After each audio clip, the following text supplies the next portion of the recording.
Ok, bueno, muchas gracias primero que nada por invitarme.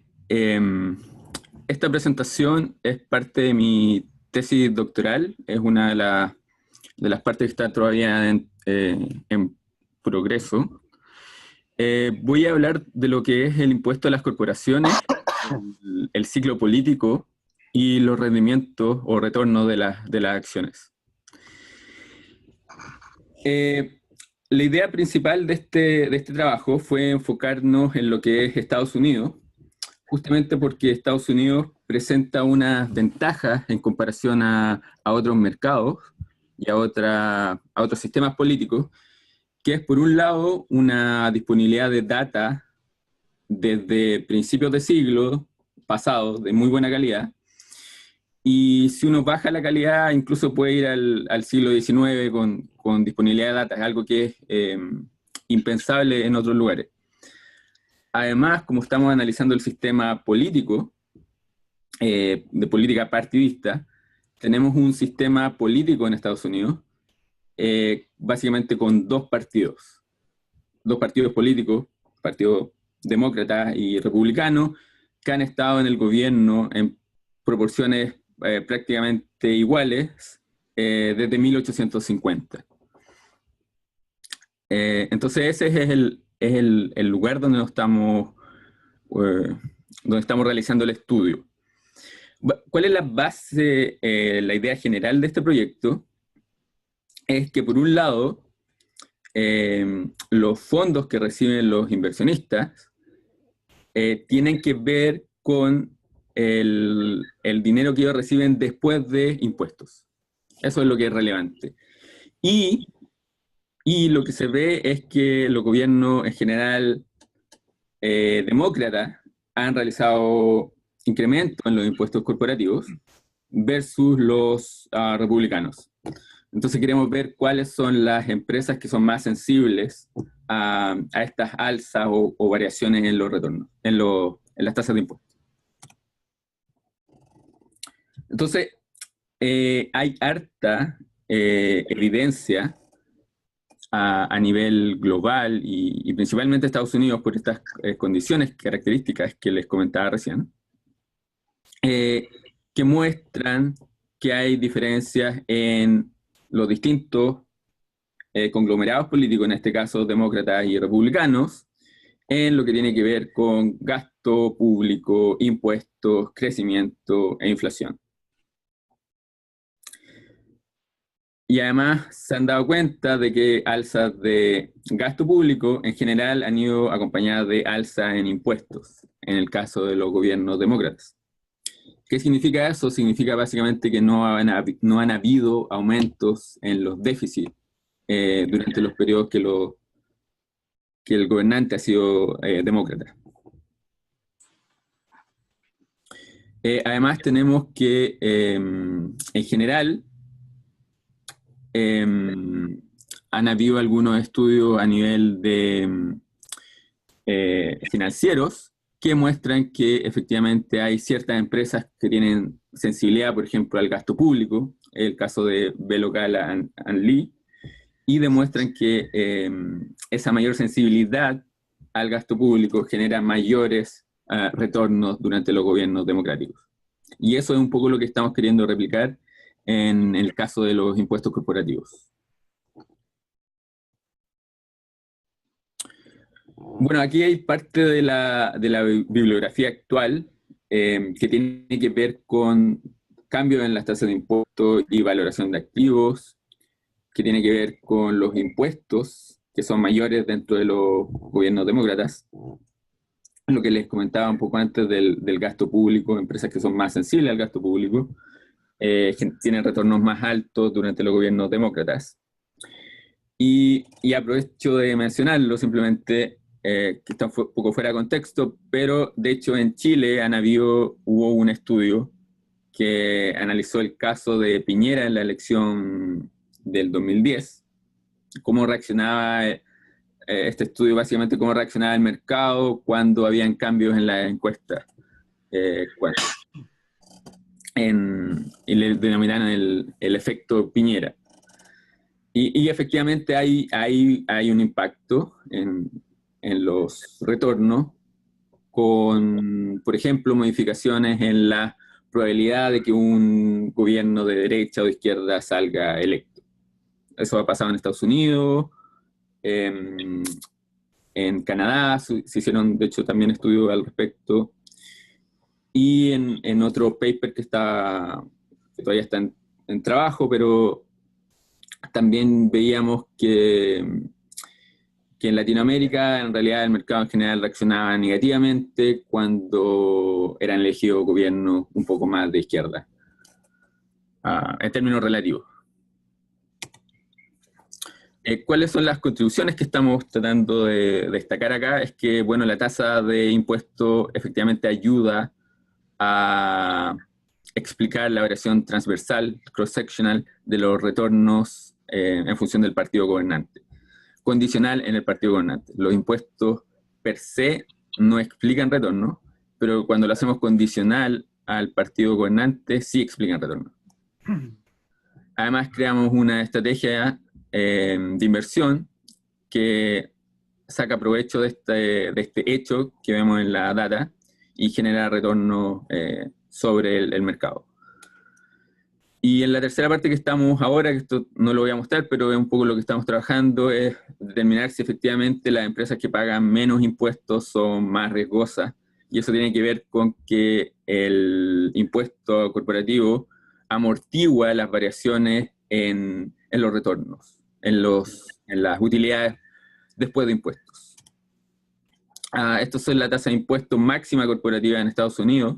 Y uno lo que observa es que los incrementos se han producido casi todos, si es que no todos, en gobiernos demócratas.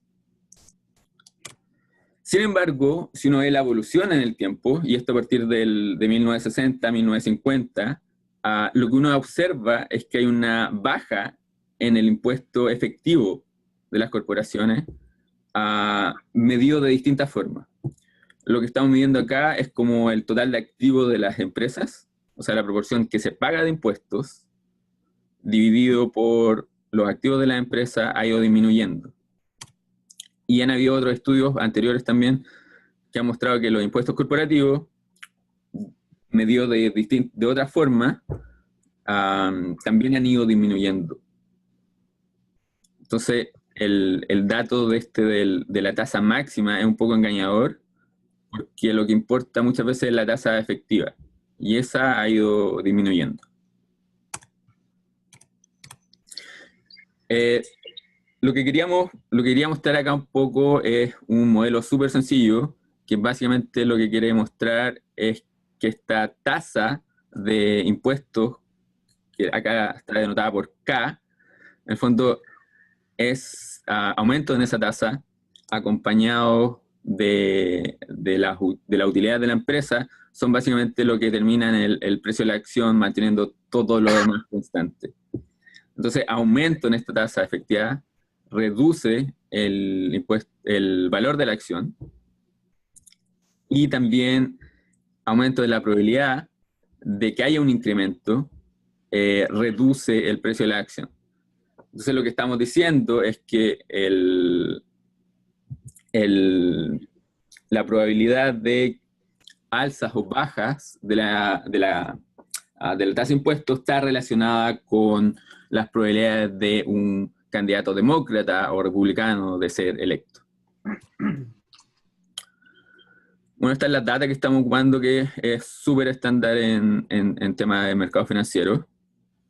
Lo único que destacar es que estamos tratando de incorporar la data de las contribuciones políticas a los distintos partidos para ver si eso también explica algo. En general, eso no afecta a los resultados generales, pero si uno ve que las empresas que hacen contribuciones a los partidos, que efectivamente van a ganar, después terminan ganando la elección, tienen retornos más altos. Uno de los temas que tiene que ver con los retornos de los mercados es que hay algo que sí afecta a los retornos de los mercados, de las acciones, que es la rentabilidad. Entonces acá lo que hay, y estoy destacando ahí, es el punto 3, es que rentabilidad y tasa de impuestos van juntos. Entonces, básicamente lo que hacemos nosotros es tratar de controlar por eso. Entonces, uno de los principales resultados es que uno genera portafolios de inversión, portafolios de grupos de acciones, portafolios de acciones, en función del impuesto.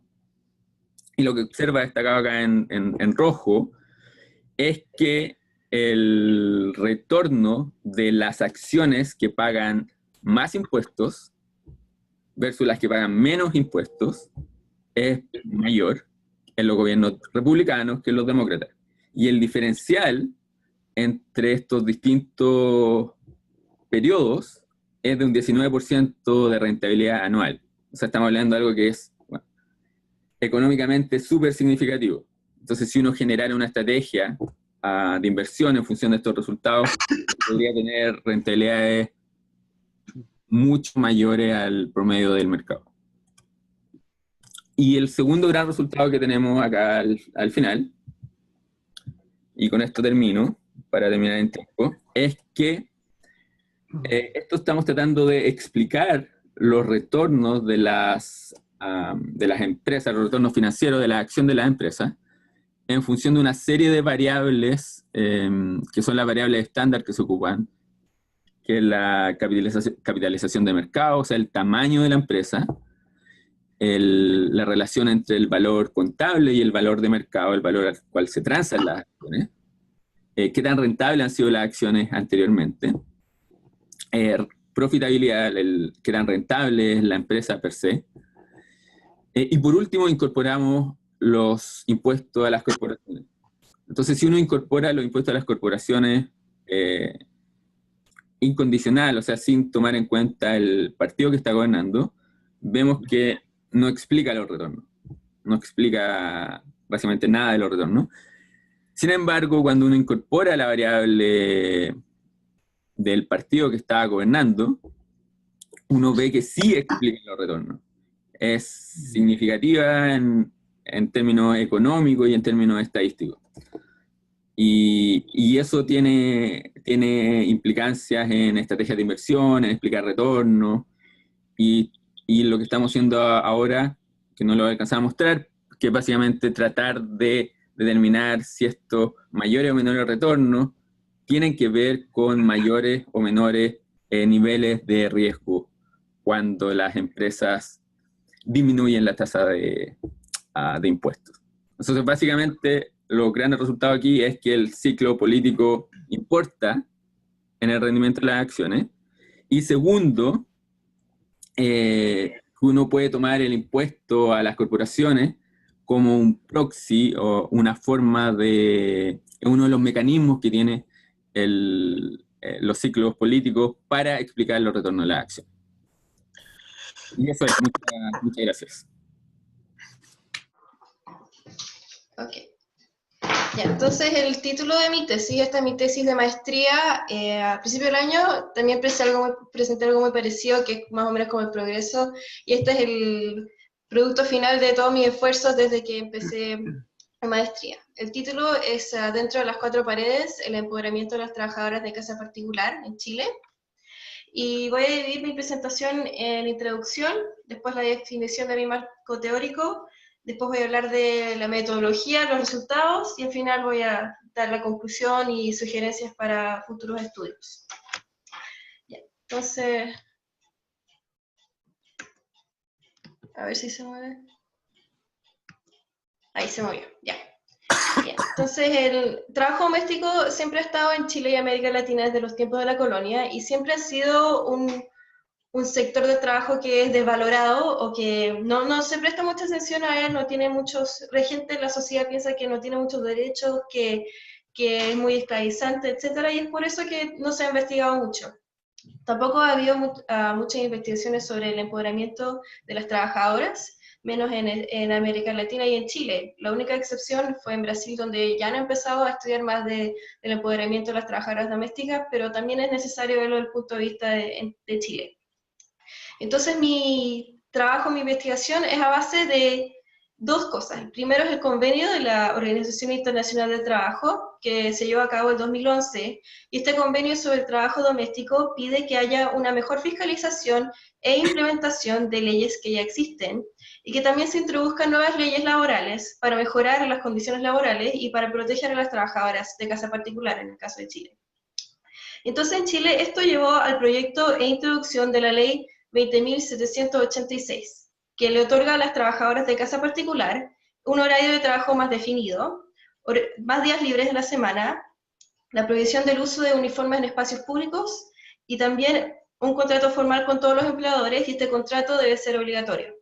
Esto también añade a leyes que ya existieron, como el fuero maternal, el derecho a tener horarios, a tener feriados libres y ese tipo de leyes.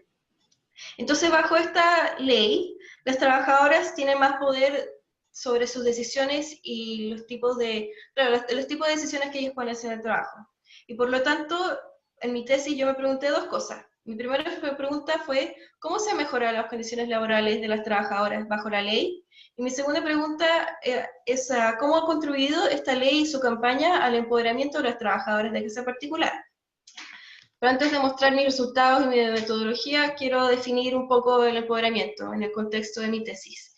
Y mi definición del empoderamiento la basé, es a base del trabajo que ha llevado a cabo Naila Kabir, que es una académica que trabaja mucho en India y en Bangladesh, y ella se fija mucho en las mujeres que trabajan en agricultura. Entonces ella define el empoderamiento como algo que se genera cuando personas vulnerables y subordinadas tienen la capacidad y el poder de decidir en situaciones estratégicas sin tener efecto negativo en otras dimensiones de su vida, como su seguridad, el estilo de vida o sus derechos en una sociedad. O sea, estas personas vulnerables al fin tienen la capacidad de poder hacer decisiones sin afectar otros lados de otras dimensiones de su vida. Es a base de este significado del empoderamiento que yo me fijé en varias teorías, y principalmente me fijé en la transformación de la conciencia, que es algo que ocurre cuando personas y grupos en desventaja se dan cuenta que su subordinación se debe a prácticas, ideas y normas establecidas por un grupo que domina al resto. Y dentro de esta transformación de la conciencia yo me fijé en el trabajo que ha hecho Brockett, Paulo Freire y Maurice Rain, que todos ellos tienen como una distinta manera de entender la transformación de la conciencia. Y entonces, para sacar mis resultados, yo fui a Chile el año pasado entre septiembre y octubre y llevé a cabo entrevistas semiestructuradas en grupos e individuales con 17 participantes. Y dentro de estas 17 participantes, 4 fueron dirigentes de sindicatos y 13 fueron trabajadoras de casa particular. Dentro de estas 13 trabajadoras, solamente una no tenía ninguna afiliación con ningún sindicato o ninguna organización. Y también separé mis mis entrevistas entre dirigentes y trabajadoras de casa particular porque quería aprender y me interesaba saber cosas diferentes entre estos dos grupos. Por ejemplo, a mí me interesaba mucho saber el proceso de la campaña para sacar esta ley desde el punto de vista de las dirigentes. Y también me interesaba saber más sobre la relación entre la trabajadora y su jefe o jefa. Entonces, cuando ya tenía mis resultados, decidí separarlos de nuevo entre dos partes. La primera parte se fija en las condiciones laborales de las trabajadoras, y la segunda parte se fija en los factores que ayudaron a las trabajadoras a sentirse más empoderadas. Y ahora, durante las entrevistas, muchos participantes mencionaron estas 4 condiciones laborales, cosa que me indicó que fueron como las que más han cambiado o las que más se han mejorado. Y estas son tener un horario de trabajo más definido, tener más días libres de la semana, un contrato formal obligatorio y el uso de uniforme en espacios públicos. Lo interesante es que no a todas las participantes como que les gustaron estos cambios. Había muchas que preferían como las cosas eran antes. Por ejemplo, a algunas no les gustaba tener 8 horas de trabajo, les preferían tener 12 porque tenían más tiempo para terminar las labores. Pero también habían otras que les parecía excelente que tuviera más días libres porque podían concentrarse en su educación o podían seguir con sus proyectos personales o podían pasar más tiempo con su familia. Sin embargo, todas las participantes, a pesar de que no les haya gustado estos cambios, ellas reconocieron que son necesarios, porque aunque no les sirvan a ellas, saben que hay otras trabajadoras que necesitan tener estas leyes y necesitan tener como unas regulaciones que son más fijas para tener un mejor trato en el trabajo. Y ahora en la segunda parte de mis resultados, en las que me fijé en los factores del empoderamiento, eso los dividí en como en tres características. La primera es el acceso a organizaciones con recursos, y esto significa tener acceso y participar en sindicatos, que ayuda mucho a las trabajadoras y que también les da recursos donde ellas que ellas pueden acudir si es que tienen problemas en el trabajo. Dentro de estas organizaciones ellas también encuentran un espacio colectivo y un espacio seguro donde conocen a otras personas con los mismos problemas o que tienen el mismo trabajo, y se hacen sentir más valoradas porque se dan cuenta que tienen un espacio seguro, les da recursos y que las protege. El segundo factor es acceso a información sobre sus derechos de trabajo y recursos.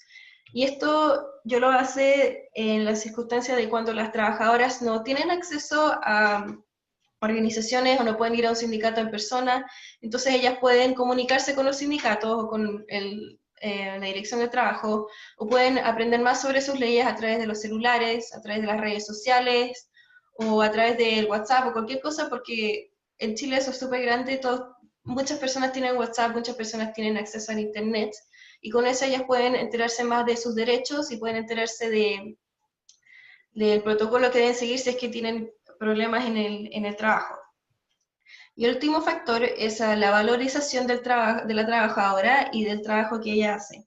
Y esto ocurre cuando la trabajadora se da cuenta que sus esfuerzos en la casa del jefe son necesarios y tienen mucho valor, y es por eso que el empleador también debe darse cuenta de que ella debe ser valorada y debe tener una autoestima más alta.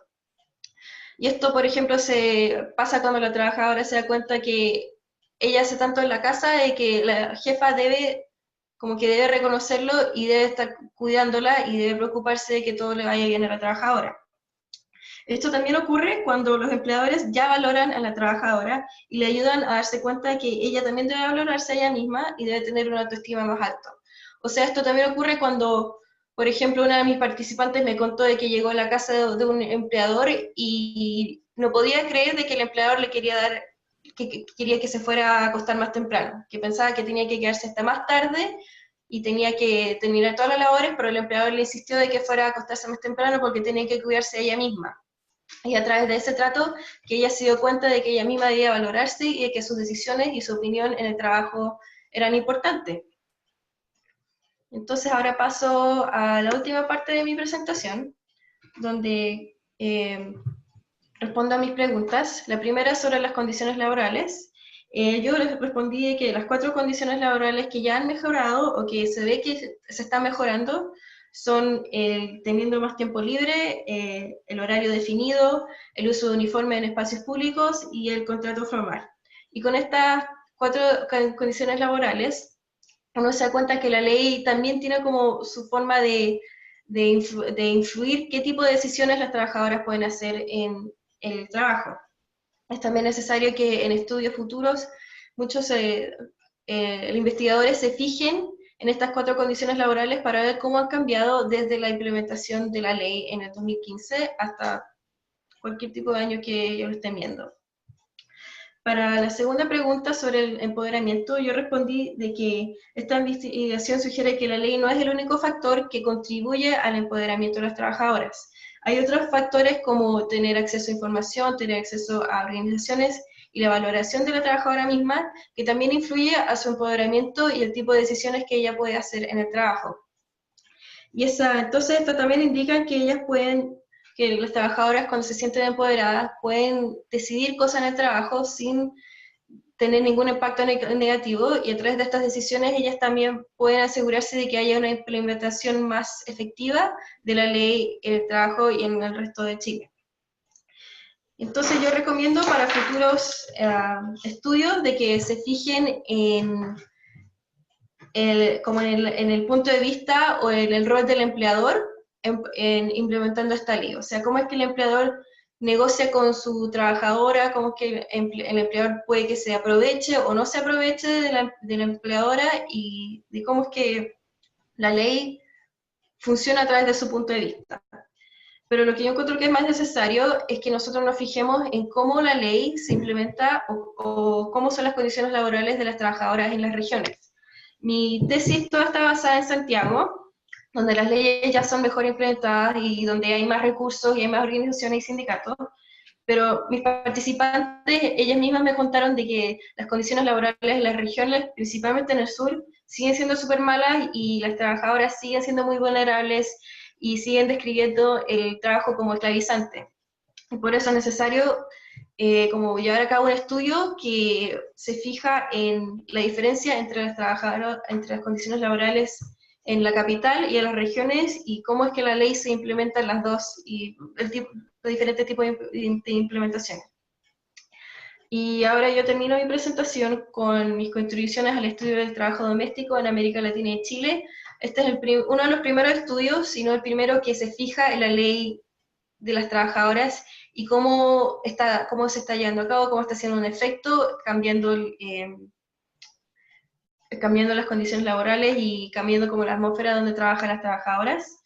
Y también puede servirle a legisladores en Chile y en otros lados, en otros países que ratifican el convenio de la OIT, para saber en qué condiciones y qué aspectos del trabajo doméstico ellas deben fijarse para mejorarlo. Eso. Presentación, como Álvaro lo dijo en inglés, pero ahora en español, es Integración Social y Relaciones Sociales en Políticas Públicas de Envejecimiento en Chile. Y esta es una pequeña parte de lo que fue mi investigación doctoral. Así que tomo algunos pedacitos de uno de los capítulos y pedazos de análisis de política y de lo que fue el análisis de las entrevistas que realicé. La pregunta que busco responder en esta presentación es: ¿cuáles son las formas de integración social, tanto formales como informales, promovidas por la actual política pública chilena sobre vejez y envejecimiento? Si ustedes no sabían, existe actualmente una política marco para los programas y servicios para personas adultos mayores, que se llama Política Integral de Envejecimiento Positivo para Chile, que está planeada para el 2012-2025. Aunque me dicen fuentes internas que está un poquito olvidada en los escritorios, pero en teoría esta es la política actual. Un poco para poner contexto sobre el envejecimiento en Chile. Bueno, primero que todo, siempre es un poco difícil hablar sobre vejez y envejecimiento porque todos nos imaginamos esta especie como de final de camino que queremos negar y evitar, pero yo creo que todos tenemos padres y abuelos queridos que hemos pasado por los problemas de tratar de acompañarlos en la distancia, y esto se intersecta un poco con eso. Además, más allá de lo personal, Chile es uno de los países más envejecidos de América Latina, y está envejeciendo muy rápidamente, y este es un efecto que se da en los países en vía de desarrollo, o en los países del sur globalizado, como se llama también, y que es distinto a lo que ha pasado en países como Canadá, o lo que ha pasado en Europa, que tuvieron mucho tiempo para adaptarse a su proceso de envejecimiento, mientras resolvían otras situaciones, como la desigualdad social, bajos ingresos y otro tipo de cosas. En cambio, los países como Chile, eso todo está mezclado de alguna manera. Son países que empezaron a envejecer muy rápido, y al mismo tiempo todavía tenemos los problemas que todos conocemos, ya sea desigualdad, pobreza, problemas de educación, problemas de cobertura en salud, etc. Para darles un poco de contexto, actualmente la población de 60 y más años es el grupo etario que está creciendo más rápidamente en Chile. En el 2015 está proyectado que el 15% de la población de Chile va a tener 60 años o más. Al mismo tiempo, Chile está experimentando este cambio demográfico, donde también existe una baja tasa de natalidad. Actualmente la tasa es de 1.8 hijos por mujer. Es decir, no existe una renovación de la población, estamos un poco estancados. Y también ha habido una disminución del promedio de personas viviendo en los hogares. Si en 1970 habían 5 personas viviendo en un hogar, actualmente, o 2012 según el último censo, con todos los problemas que ese censo pueda tener, se registró que había 2.9 personas en los hogares. Entonces no solo que hay menos niños, sino que también los hogares se vuelven más pequeños, lo que también tiene ciertas implicancias cuando se asume a la familia como el núcleo de cuidado de los adultos mayores. Como les decía, una de las características de envejecer en Chile es que Chile, como otros países de América Latina, tiene todavía un contexto sociopolítico muy vulnerable. Existe todavía mucha desigualdad social que se evidencia en muchos aspectos de nuestra vida social y cultural. También existen marcos institucionales muy débiles que permitan proteger, en este caso, a los adultos mayores, entregándole derechos, asegurando ciertas necesidades básicas. Y también se envejece en un marco regulado por políticas sociales neoliberales. Y este tema de las políticas sociales neoliberales tiene varias aristas. Tiene esta noción de políticas focalizadas en los grupos más vulnerables, pero es realmente más vulnerables solo cuando te falta apoyo familiar, cuando tienes problemas de salud, mental o física, y además estás en uno, creo que los primeros quintiles de ingreso, recién ahí puedes entrar a postular a ciertas ayudas del gobierno. Y aparte existen sistemas de bienestar con baja cobertura y calidad, y acá es cosa de pensar nomás lo que ocurre cuando uno pertenece a un SAPRE o una AFP en ese contexto en el que se está envejeciendo. Pero también estas políticas sociales neoliberales tienen cierta lógica por las cuales funcionan, y acá se conecta un poco con el tema, tal como lo decía David más temprano cuando hablaba de meritocracia. Hay cierta retórica en esas políticas neoliberales, que también apuntan a quién es el responsable del destino al que estás apostando. De alguna manera, lo que ha pasado en Chile es que estas políticas apuntan al individuo como el solo responsable de hacer elecciones inteligentes y estratégicas para tener una buena vejez, dejando fuera otros determinantes más estructurales. Acá, como ejemplo, este es parte del discurso que la ex directora del Senama, Rosita Kornfeld, dio cuando se presentó la política para el envejecimiento en Chile. Y qué más individualista que esto, y el individualismo de cierta forma está muy conectado con las políticas neoliberales. Cada uno de nosotros es responsable de su vida y por lo mismo de la forma en que decide vivir esta etapa. ¿Hasta qué punto es solo elección lo que está en juego? También, ya como para finalizar esta parte de contexto, vemos a las familias agobiadas con la seguridad y protección de los miembros, porque obviamente habiendo sistemas de bienestar con baja cobertura, es finalmente la familia la que tiene que hacerse cargo.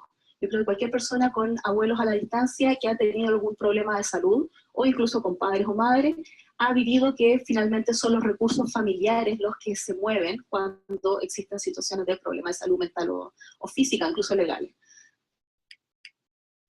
Como marco conceptual, utilicé el concepto de integración social. Como les decía, la idea es ver cómo este marco político institucional influye en la integración social a través de redes formales e informales.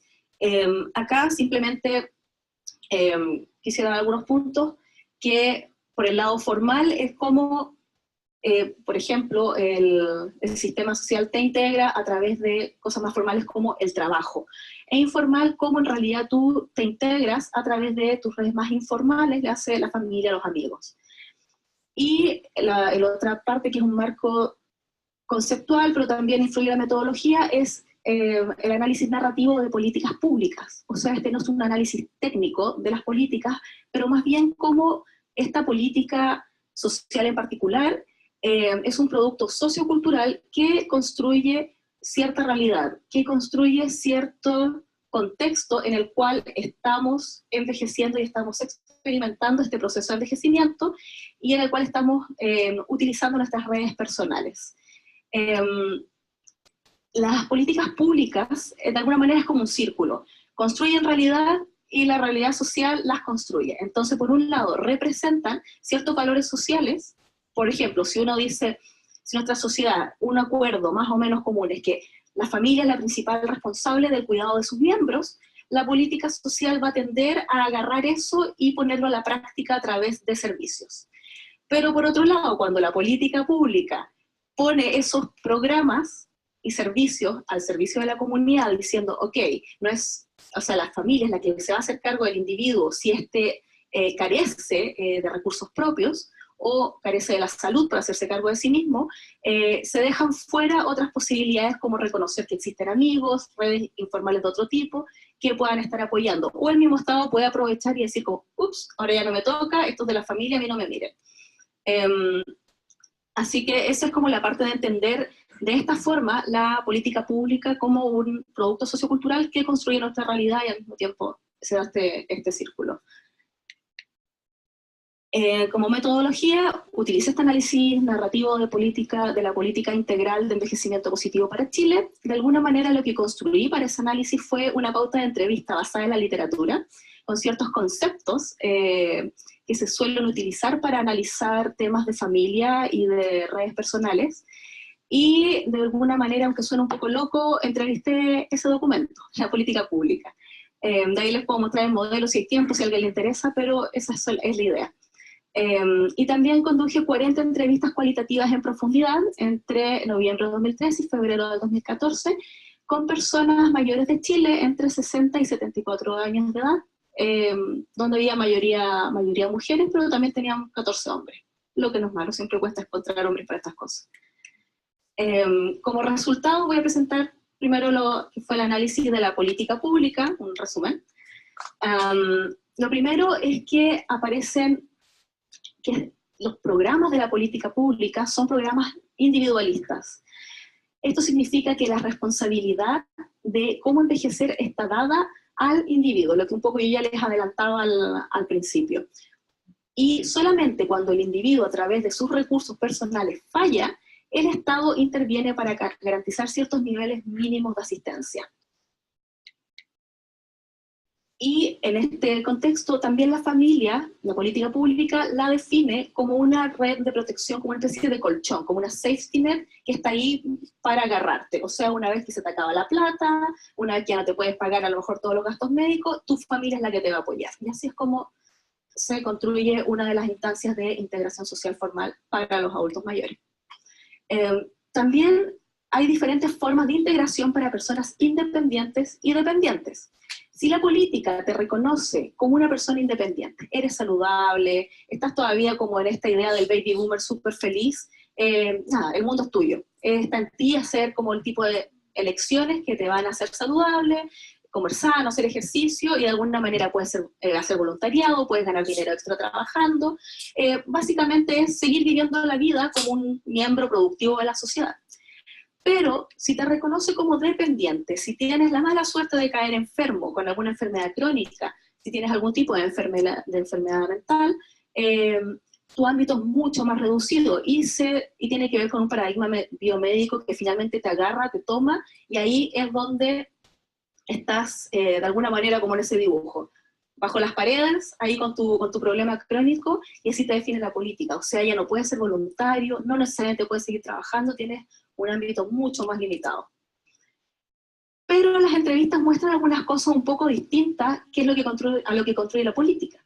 Muestran que las personas entrevistadas, que si bien son adultos mayores de una corte joven, tienen distintas formas de integración formal, pero acá le llamamos informal, porque por ejemplo, el trabajo en la política pública es reconocido como un medio de seguridad económica, pero acá las personas mayores lo reconocen, y principalmente los hombres, como un espacio de autorrealización, y en ese sentido como más una forma de integración a través de tus redes más informales, es donde se construyen amigos de trabajo con intereses comunes, entonces algo mucho más que el dinero.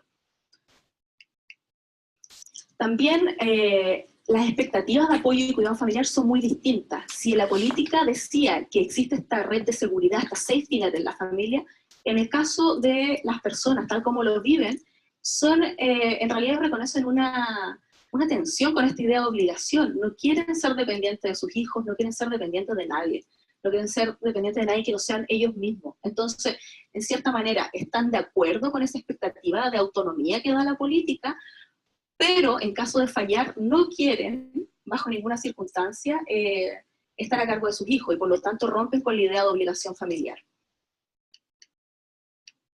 Y es lo mismo que sale acá, que es similar a lo que dice la política pública en cuanto a envejecimiento activo, pero finalmente las personas lo viven de manera muy distinta.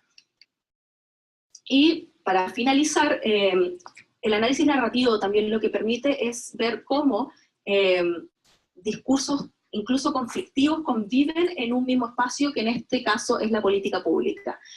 Y lo que se ve es que la integración a través de relaciones informales, a través de amigos, a través de familia ficticia, a través de familia nuclear, de familia extensa, este tipo de integración es central en un contexto de políticas públicas neoliberales. Porque ¿qué es lo que te dice la política? En cierta medida te dice, ok, el envejecimiento es un desafío para los individuos y para la sociedad, pero es desafío como cuando uno trata de vender la pomada con algo que es positivo igual. Entonces te dice, acá es un estilo de vida que tiene que ver con tus elecciones personales y es tu responsabilidad con tomar esas elecciones. Ok, pero también está el envejecimiento como problema. Y el envejecimiento como problema es básicamente cuando las personas mayores tienen problemas de salud física, mental, alguna enfermedad crónica, Alzheimer, lo que sea, ahí ya pasas a ser un problema para la sociedad. Y aquí ya no es tu decisión, no eres tú como individuo quien debe hacerse cargo del proceso de envejecimiento, pero tu familia. Entonces ya pasas a ser un objeto de responsabilidad de alguien más. Y en este caso, el Estado solamente te va a ayudar si caes dentro de esta categoría de bajos recursos, no hay redes familiares, o sea, muy extrema vulnerabilidad, bajos ingresos, etc.